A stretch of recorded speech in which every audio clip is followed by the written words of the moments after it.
Hey everyone, in today's video, I will show you how you can use ChatGPT 5 for free, step by step, super simple. First, open ChatGPT on your browser. Now, click on Upgrade to Pro. Don't worry, we are just following a small trick here.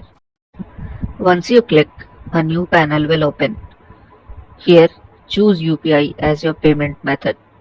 Now just fill in your name, address, mobile number, and UPI ID carefully. After that, click on subscribe. You will instantly get a payment message on your phone. Tap on it and complete the payment.